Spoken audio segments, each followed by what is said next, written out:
So I want to begin today's deep dive with a little interactive experiment. Okay, I'm intrigued. Yeah, I'm going to read a sentence aloud, and I just want you listening right now to picture the scene unfolding. All right, I'm picturing it. Don't overthink it. Just visualize what I'm describing. Ready? Here we go. Oh. They took the knife and the eggs and ran to the window by the gate, looking ill, their legs weak with fear. Well, it sounds like the opening line of a pretty tense historical thriller. Right. Yeah, set in some dreary medieval English village. Someone is clearly fleeing the scene of a very strange breakfast-related crime. That is exactly the mental image I had, too. I mean, it's a perfectly ordinary English sentence. Structurally, grammatically, functionally, there's absolutely nothing strange about it. Completely normal. Except for this one hidden detail that completely blew my mind when I was going through our research notes for this deep dive. Oh, this is the good part. Almost every single important word in that sentence, they take, knife, egg, window, gate, ill, leg, weak, is secretly Viking. Every single one of those foundational words is entirely the language of the Northmen. It's staggering. When I first read that, I started questioning literally everything I was saying. I'd look at my breakfast and think, wait, egg is Viking? It is indeed. I'd look down at my own body and I'm like, leg is Viking? Yes. It's a genuine paradigm shift to realize that we constantly, every single day, speak the language of the Northmen. And we do it without having the faintest idea that we are essentially walking around broadcasting a millennium-old linguistic signal. Exactly. It is the ultimate example of history hiding in plain sight. I mean, when we conventionally think of the Viking legacy in Britain, our minds immediately go to the tangible, dramatic artifacts, right? The weapons and the treasure. Yeah, exactly. We picture the ruined foundations of a coastal monastery, or a buried hoard of silver coins, or maybe a rusted iron sword pulled out of a riverbed. The museum stuff. Right. But the physical artifacts pale in comparison to the cultural artifacts. Their most profound, inescapable legacy is literally sitting right there on our tongues. And that realization sets the mission for our deep dive today. We are going out to explore the deepest, most permanent mark the Vikings left anywhere on Earth. Which is saying something considering where else they went. Absolutely. We're looking past the initial raids. We're looking past the temporary, fragile kingdoms they carved out with axes. We're looking at the permanence. Right. We are investigating the places where they put down roots, mingled their blood, altered the fundamental mechanisms of the law, and wove themselves so completely into the fabric of England that they disappeared into it. We're talking about the region known historically as the Danelaw, which, to be precise, comes from the term Danelaw, quite literally the geographical area under Danish law and custom.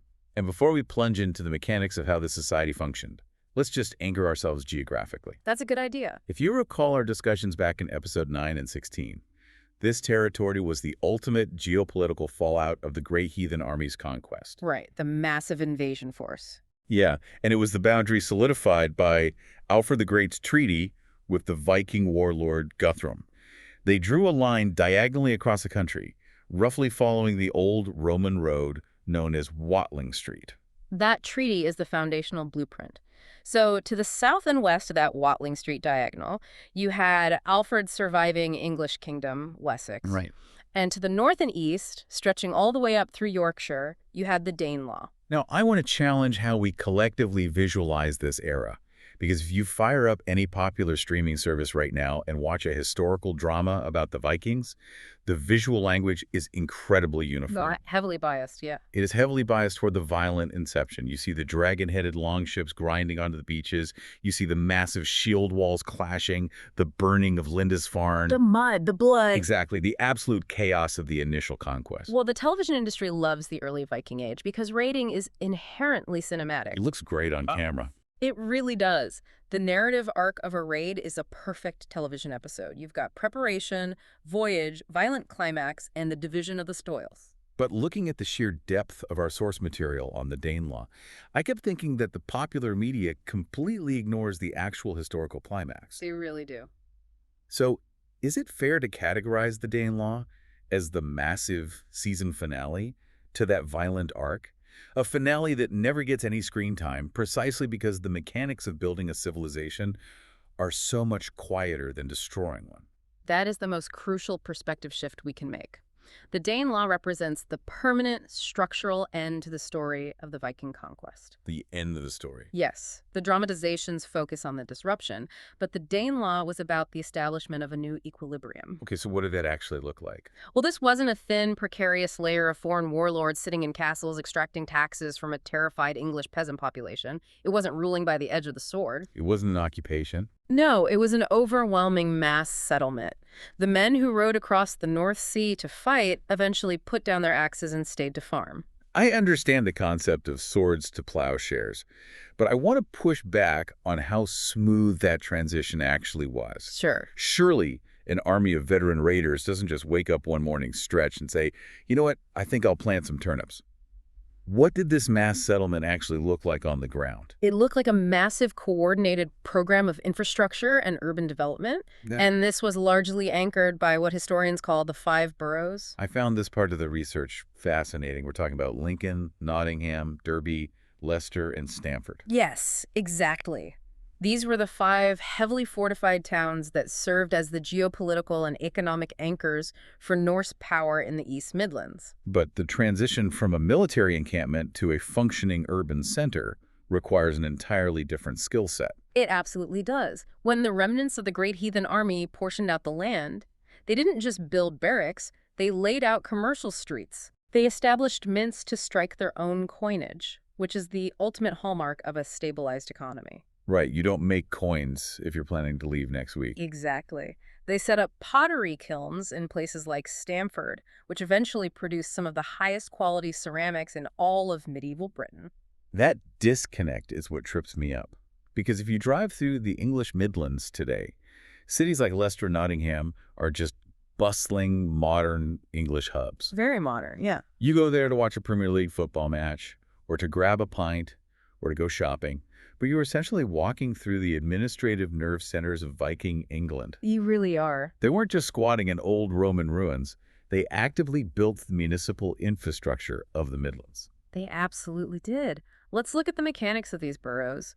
Each of these five cities wasn't just a fortress. It was an independent administrative zone. Like their own little states. Kind of, yeah. They had their own local assemblies, their own standing militias, and their own distinct economic identities driven by Norse influence. Oh, what? Take Lincoln, for instance. It became a massive hub for international trade. Because the Vikings controlled the waterways, Lincoln wasn't just trading with the village next door. Right. It was tapped directly into a maritime network connecting Dublin, York, and all the way back to Scandinavia. That's a huge network. It was. They transformed the region from a localized, subsistence-based Anglo-Saxon economy into a vibrant proto-capitalist trading network. Okay, so if we have this thriving, newly minted Viking infrastructure, what does this actually mean for the human beings on the ground? That's the big question. You have tens of thousands of Norse settlers pouring in, not just soldiers, but they are sending back for women, children, extended families from Scandinavia. Yes, migration. Right? They are setting up farms right next to the native Anglo-Saxons. How on earth are they communicating? Well, Because they have to trade at those markets in Lincoln. They have to negotiate property lines. Eventually, they're going to intermarry. to understand that interaction, we have to look closely at the linguistic mechanics between Old English and Old Norse. Okay, break that down for us. It's vital to remember that these were not entirely alien tongues to one another. They were related Germanic languages. So they shared roots. Yes, they shared a relatively recent common linguistic ancestor. They were distinct, and they had diverged over several centuries, but they remained structurally similar enough that speakers of the two languages could likely achieve mutual intelligibility with a bit of effort. Like a Spanish speaker and an Italian speaker today. That's a very good comparison. If they sit down at a cafe, they might not understand the complex nuances of each other's philosophy, but they can easily hash out the price of a coffee. That is a very accurate mechanical comparison. If an Anglo-Saxon farmer used a core vocabulary word, the Norse settler might use a slightly different vowel sound or a different grammatical ending, but the root of the word would be recognizable. Oh, I see. And here is the crucial mechanism. Because they were living side by side in the dirt plowing fields together, arguing over wandering livestock, bartering for grain, The languages didn't just borrow from each other formally. They merged. Exactly. They began to fuse organically at the street level. I want to contrast this with another major linguistic event because I think it perfectly illustrates your point. Okay, let's hear it. We've explored the French influence on the English language after the Norman invasion of 1066 in episode 22. To me, the 1066 French invasion operated like a hostile corporate takeover. Break down the mechanics of that analogy. Why a corporate takeover? Well, the Normans cross the Channel, they brutally conquer the country, they fire all the English managers, the lords and the earls, and they install their own French-speaking executives. True. So what happens to the language? The English language adopts all these new executive titles. We get French words for the legal jargon, for the taxation systems, for the fine dining at the royal court. The vocabulary of power. Exactly. But the Norman elite never bothered to change the everyday lives of the people working on the factory floor. The peasants were still speaking English. But the Norse settlement of the Danelaw seems fundamentally different. It wasn't a corporate takeover, it was a grassroots merger.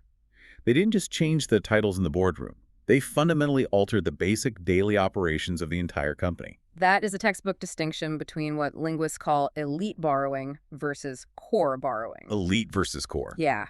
The mechanics of the French influence are fascinating precisely because they highlight the social divide. After 1066, English adopted the French words for prepared, cooked meats, beef, pork, mutton, venison. Because the French-speaking elites were the ones eating it in the banquet halls. Precisely. But the English peasants, tending the animals in the muck, kept the Germanic words for the living creatures: cow, pig, sheep, deer. Oh, that's such a great illustration. The French influence was an overlay, but with the Norse and the Danelaw, the English language absorbed the most foundational, inescapable words of human existence. I want to dive into the sheer scale of this core borrowing, because the lists we pulled from the linguistic sources are just staggering. They really are. We are talking about the core verbs of human action. Get, give, want. Call, cast, seem, take. Common nouns, too. Things you cannot avoid seeing or interacting with every single day.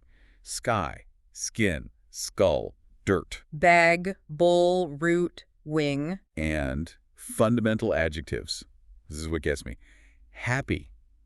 How can the concept of being happy be a Viking word? It's surprising, isn't it? It is, along with ugly, low, flat, loose, odd, rotten, and wrong. If you look at that vocabulary list objectively, it paints an incredibly vivid, tactile picture of rural agrarian life. It's very down to earth. Yes, these are not the sophisticated words of bishops debating theology or kings drafting international treaties. These are the gritty, practical words of neighbors arguing over a loose bowl, getting into a dirt field, and ruining the root vegetables. It is the vocabulary of survival and daily friction. Exactly. But the absolute showstopper for me in the research, the thing that made me physically put my pen down, was the pronouns. They, them, and their. Ah, yes. For linguistic anthropologists, the transfer of those pronouns is the ultimate smoking gun.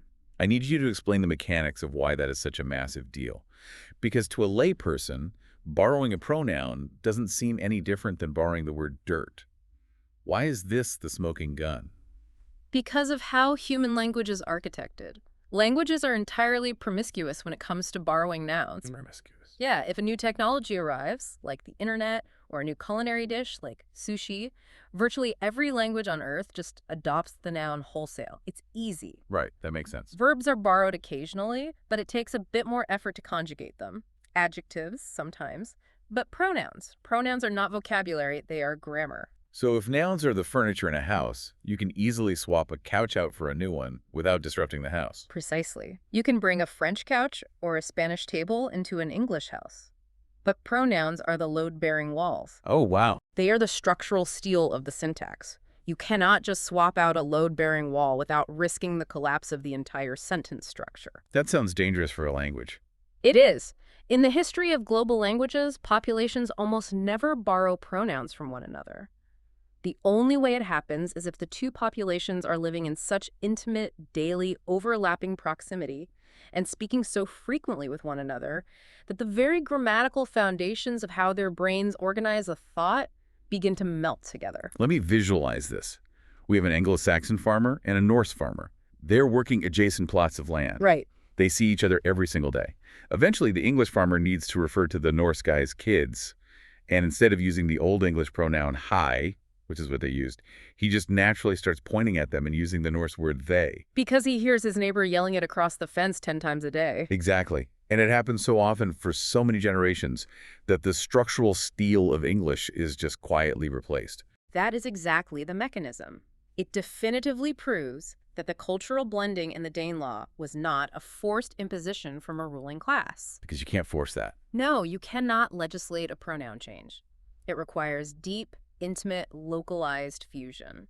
I love how some of these words also carry this incredibly poetic, almost brutal imagery when you trace them back to their origins. Window, for example. A great example. We think of a window as a neat pane of glass.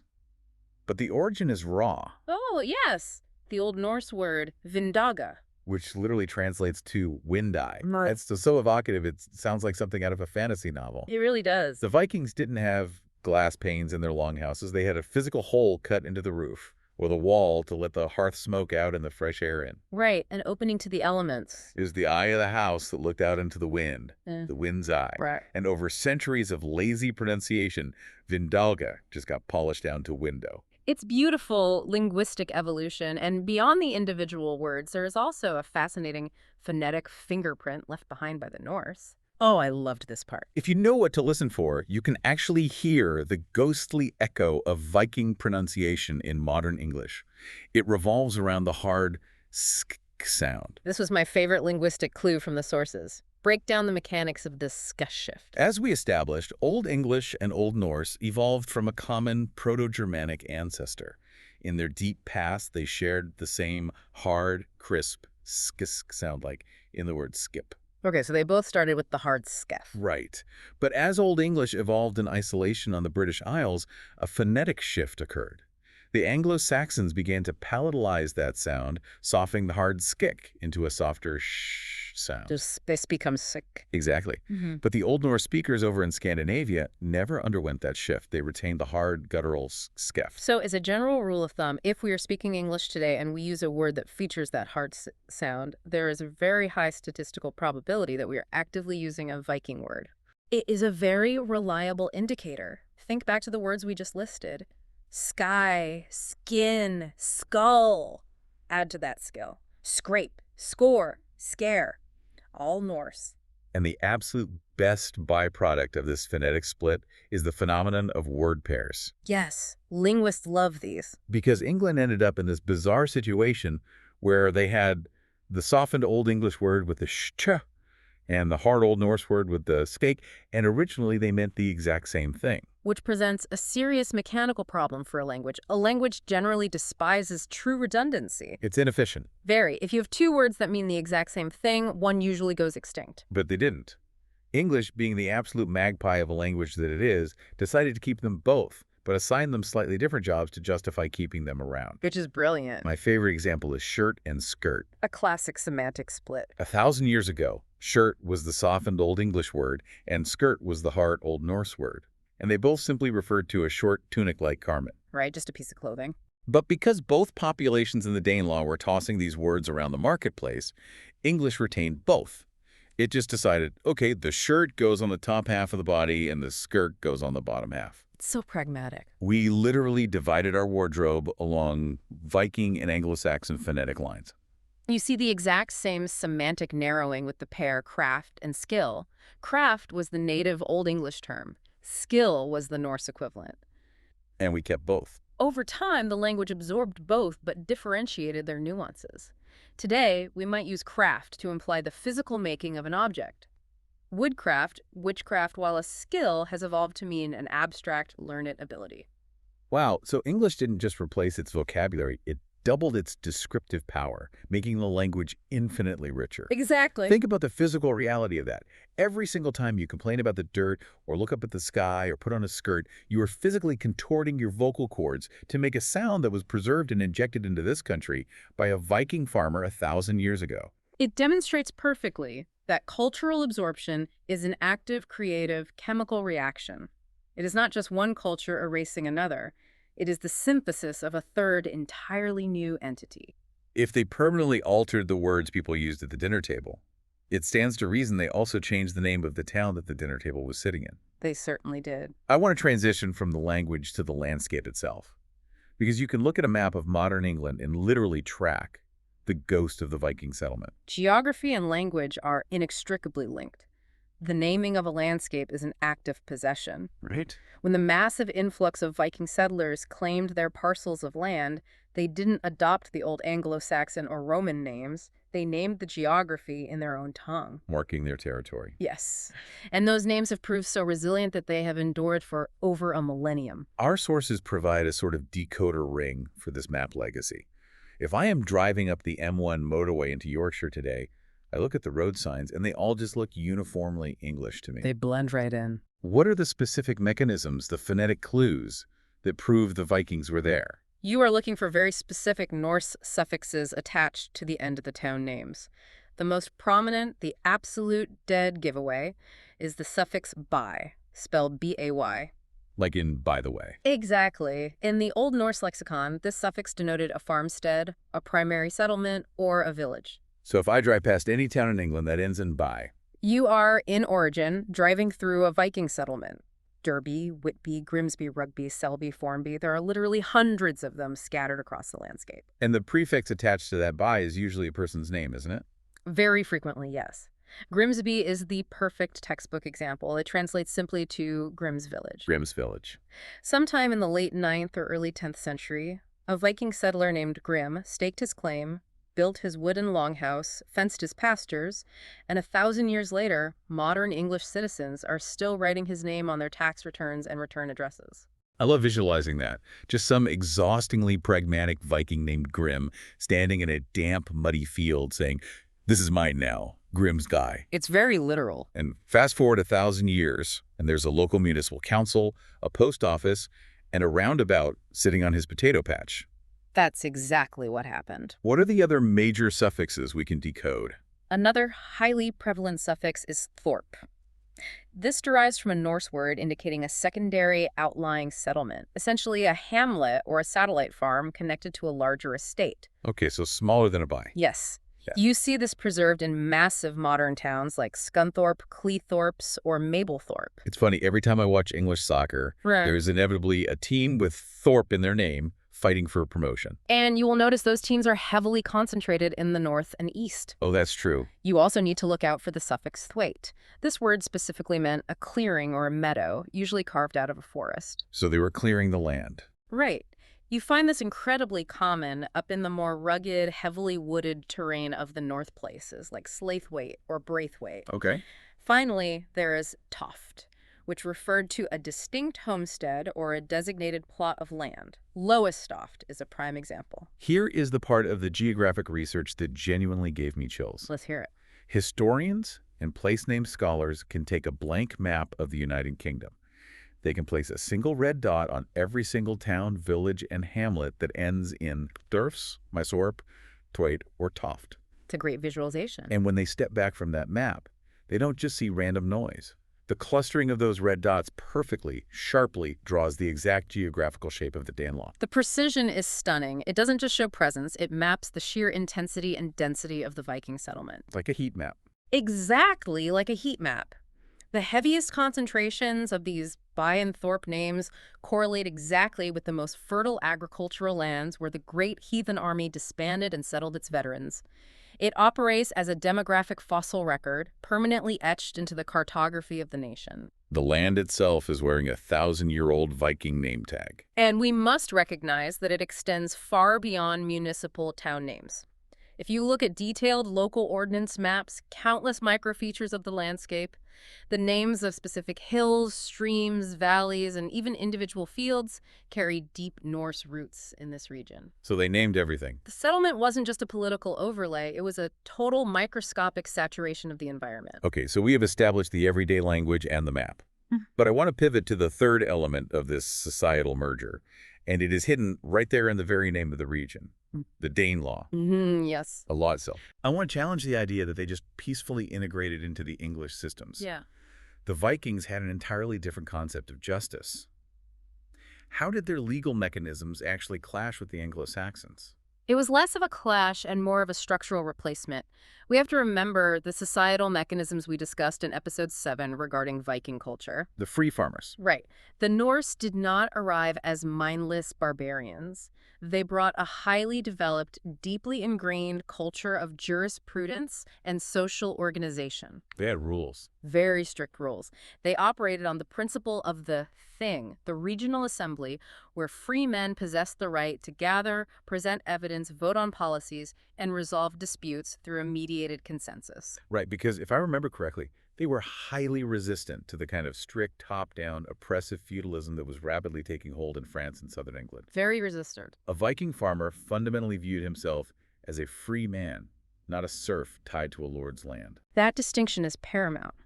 They valued a profound level of personal and legal independence. When they settled the Danelaw, they did not submit to the Anglo-Saxon ealdormen. They brought their own system. They transplanted their own expectation of independence straight into the English soil. If we look at the Domesday Book, which was compiled centuries later by the Normans to survey the land, we can see stark statistical evidence of this. What kind of evidence? The counties that made up the Old Danelaw possessed a notably massive class of independent free peasants, often recorded as sokemen. What exactly is a sokeman in practical terms? A sokeman was a free peasant who owned his own land, had the right to buy and sell that land, and owed allegiance and perhaps some military service or a fixed rent to a lord. But crucially, he was not bound to the soil like a feudal serf. So he could leave if he wanted to. He possessed legal standing. This vast class of free peasantry in the north and east stood in sharp, dramatic contrast to the south of England, where the peasantry was increasingly being crushed under the heavy obligations of early feudalism. So they imported a mechanism of liberty, in a sense. They held their land under customs that were heavily influenced by Scandinavian practice.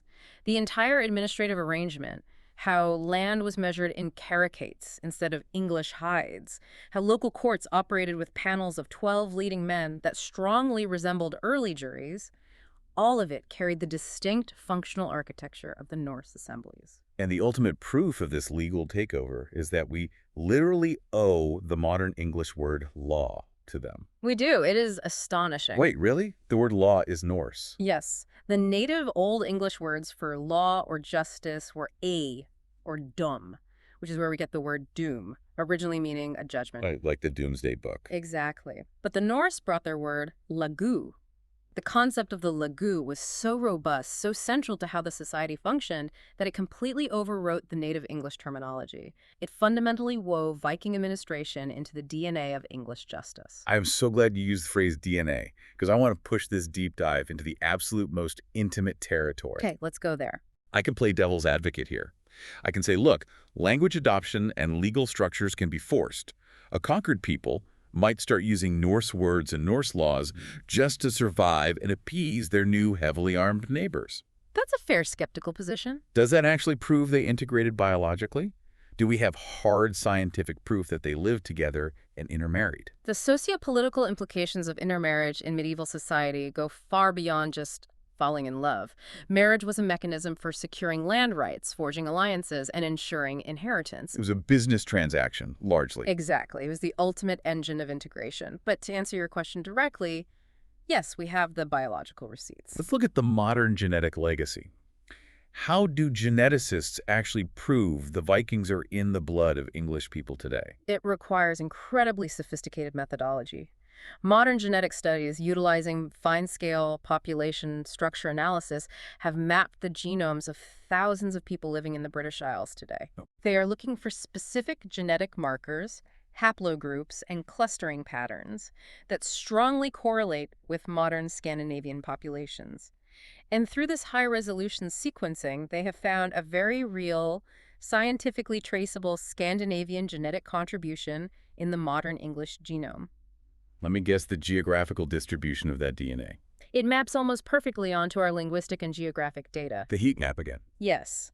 The Scandinavian genetic signature is heavily, unmistakably concentrated in the north and east of England. It is the biological shadow of the Danelaw. But I had to challenge the science here. How do geneticists actually disentangle Viking DNA from Anglo-Saxon DNA? Ah, the cousin problem. Right. Weren't the Anglo-Saxons originally from northern Germany and southern Denmark? Hmm. They migrated to England just a few centuries before the Vikings. Genetically speaking, are they basically cousins? They absolutely are. How do you tell a 5th century cousin from a 9th century cousin in a modern blood sample? That is the exact hurdle that makes this science so complex, and it's an excellent challenge.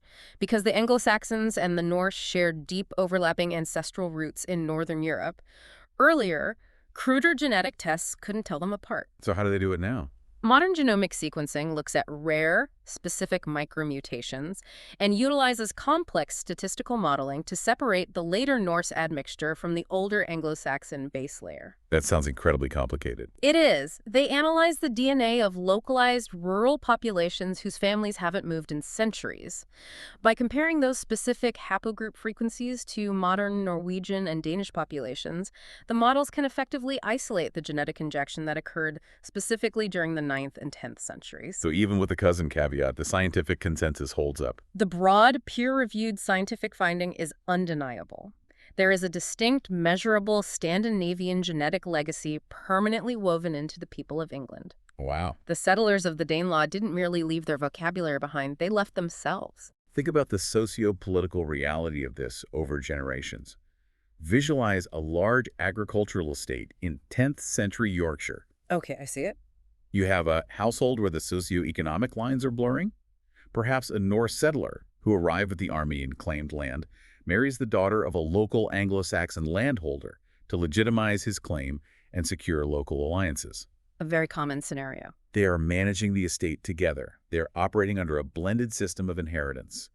Their children are growing up completely bilingual, constantly code-switching between Old English and Old Norse, depending on whether they are talking to their grandfather or the local blacksmith. And it happens naturally. Right. And year by year, contract by contract, marriage by marriage, the rigid boundary between conquering Dane and conquered Englishman entirely dissolves.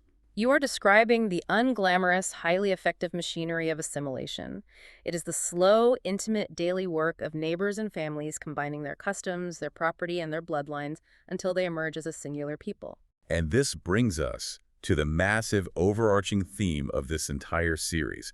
This is the series climax. It really is the culmination. We have been tracking a specific, recurring behavioral pattern everywhere the Vikings went. The historical pattern of absorption. Exactly. Let's trace it back. In episode 11, we watched Rollo's Vikings settle in northern France. And what happened? Within a few generations, they completely adopted the French language, the French religion, French cavalry tactics, and they transformed into the French Normans. And then in episode 24, we followed the Swedish Vikings who rode down the massive river systems of Eastern Europe, the Rus. Right. They intermingled with the local Slavic populations to such a degree that they eventually became culturally indistinguishable from the Slavs, founding the Kievan Rus. And in episode 25, the Norse who built the great coastal long forts in Ireland, places like Dublin and Waterford, eventually intermarried with the Gaelic kings, adopted the customs, and became the Hiberno-Norse. A completely hybrid culture. And here, the grand finale of the Viking Age. The Danes of the Danelaw become English. But we must be incredibly precise with our terminology here. This raises a vital philosophical and historical question, which represents the ultimate insight of this entire era. What does becoming English actually mean in this context? I see where you're going.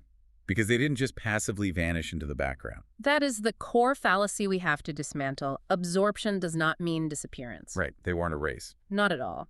When we conclude that the Vikings of the Danelaw became English, we do not mean that they vanished without a trace into a pre-existing static English identity. They fundamentally redefined what Englishness was. They didn't just assimilate into the operating system, they rewrote the source code. Exactly. Mm-hmm. They permanently transformed the structural syntax of the language. They permanently marked the cartography of the nation. The maps, the names. Yes.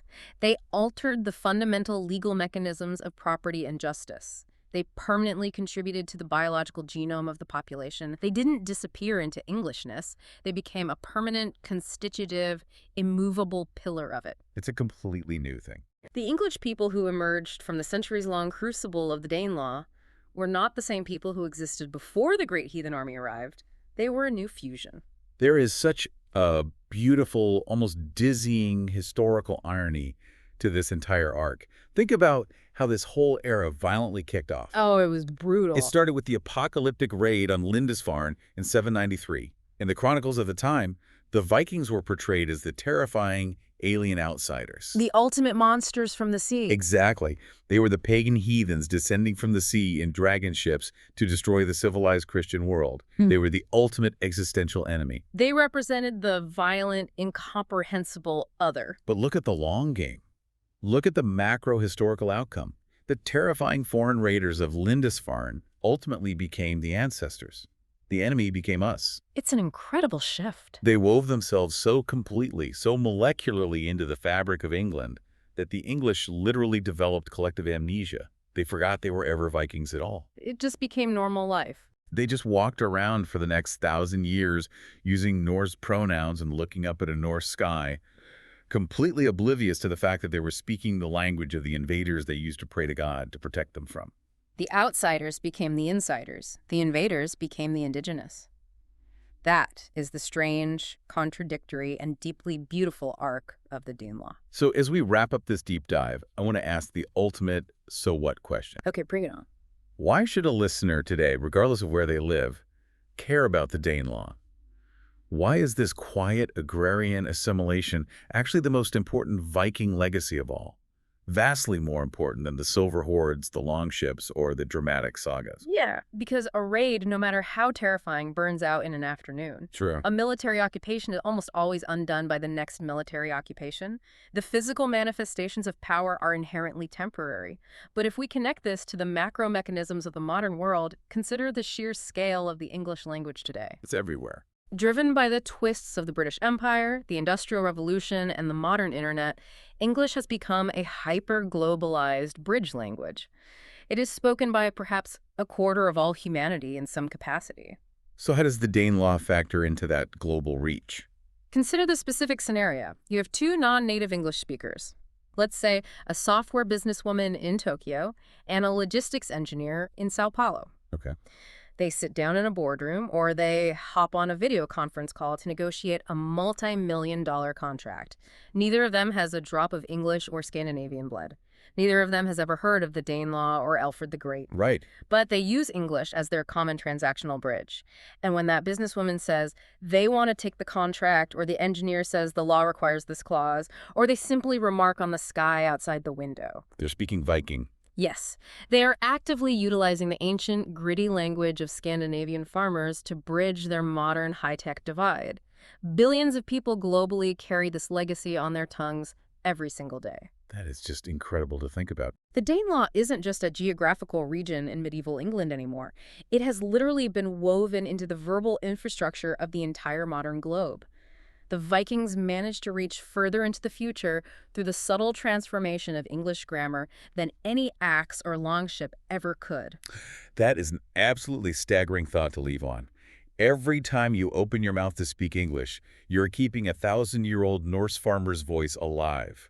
You are participating in the longest-running cultural merger in human history. It really is a profound legacy. But of course, while the Viking world was expanding and transforming abroad, it was undergoing a massive terminal shift back home. Right, the internal changes. Next time, we are going to explore the great spiritual and political transformation that ended the Viking world from within. We're diving into the complex mechanics of the conversion of Scandinavia itself, the shift from the chaotic old gods of Odin and Thor to the centralized authority of the cross. It is a fascinating study of how power, trade, and faith collided in the twilight of the old ways. And we are going to tell the story of the specific king who helped architect this monumental shift. A king whose name, incredibly enough, is almost certainly sitting in your pocket or your purse right now. Yeah. We are talking about Harold Bluetooth. You absolutely won't want to miss that deep dive. It promises to be a brilliant and surprising discussion. Until next time, remember, they took the knife of the eggs.